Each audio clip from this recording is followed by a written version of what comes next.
CSK ചില യുവതാരങ്ങളെ പരീക്ഷിച്ചെങ്കിലും ടീമെന്ന നിലയിൽ മെച്ചപ്പെടാൻ CSKയ്ക്ക് ആയിട്ടില്ല.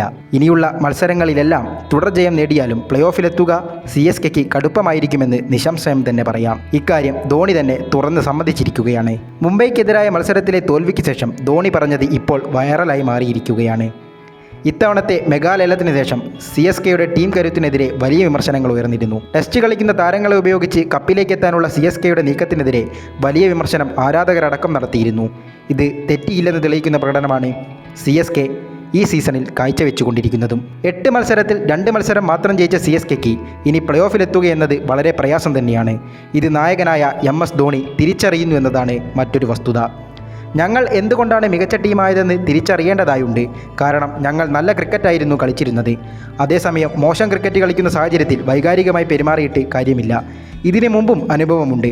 2020 ഞങ്ങൾക്ക് മികച്ച സീസൺ ആയിരുന്നില്ല. എന്നാൽ ഞങ്ങൾ മികച്ച ക്രിക്കറ്റ് കാഴ്ചവെക്കേണ്ടതായുണ്ട്. ഇനി മുന്നോട്ടുള്ള എല്ലാ മത്സരങ്ങളും ജയിക്കേണ്ടതായുണ്ട്. ഒരു സമയം ഒരു മത്സരത്തെക്കുറിച്ച് മാത്രം ചിന്തിക്കുക. കുറച്ച് മത്സരങ്ങൾ ഇത്തവണ തോറ്റു. ടീമിനെ സംബന്ധിച്ചുള്ള പ്രധാന കാര്യം അടുത്ത സീസണിൽ കൃത്യമായ ടീം കോമ്പിനേഷൻ കൊണ്ടുവരികയെന്നതാണ്. ഒരുപാട് താരങ്ങളെ മാറ്റുകയെന്നതല്ല.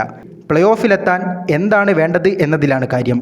അതിന് സാധിക്കുന്നില്ലെങ്കിൽ മികച്ച 11മായി അടുത്ത സീസണിൽ ശക്തമായി തിരിച്ചു വരികയാണ് വേണ്ടത്, ധോണി പറഞ്ഞു. നിലവിലെ ടീം കരുത്ത് മോശമാണെന്ന് ധോണി തുറന്ന് സമ്മതിച്ചിരിക്കുകയാണെന്ന് തന്നെ പറയാം. മുംബൈക്കെതിരായ തോൽവിക്ക് കാരണം ബാറ്റിംഗ് നിരയാണെന്നാണ് ധോണി പറഞ്ഞത്. അതിവേഗത്തിൽ റൺസ് ഉയർത്തേണ്ടിയിരുന്നു. മുംബൈയിലെ പിച്ചിൽ 176 എന്നത് മികച്ച സ്കോറല്ല. ജസ്പ്രീത് ബുംറയെപ്പോലെ ലോകത്തിലെ ഏറ്റവും മികച്ച ഡെത്ത് ഓവർ ബൗളർ മുംബൈക്കൊപ്പമുണ്ട്. അതുകൊണ്ട് തന്നെ പവർ പ്ലേ മുതൽ ആക്രമിക്കാനും മികച്ച സ്കോർ നേടാനും ശ്രമിക്കണമായിരുന്നു. പവർ പ്ലേയിൽ മികച്ച സ്കോർ നേടേണ്ടത് വിജയത്തിന് പ്രധാന കാരണമെന്നാണ് ധോണി പറയുന്നത്. CSKയുടെ ആദ്യത്തെ 11 ഓവറിലെ സ്കോർ വെറും 73 റൺസായിരുന്നു. ഈ ഓവറുകൾ വേണ്ടവിധം ഉപയോഗിക്കാൻ ടീമിന് സാധിക്കാതെ പോയി. എന്നാൽ അവസാന 9 ഓവറിൽ 103 റൺസ് എടുക്കാൻ CSKയ്ക്കായി. എന്നാൽ ഈ പോരാട്ട വീര്യം ആദ്യ 10 ഓവറിൽ കാട്ടാൻ CSKയ്ക്കായില്ല.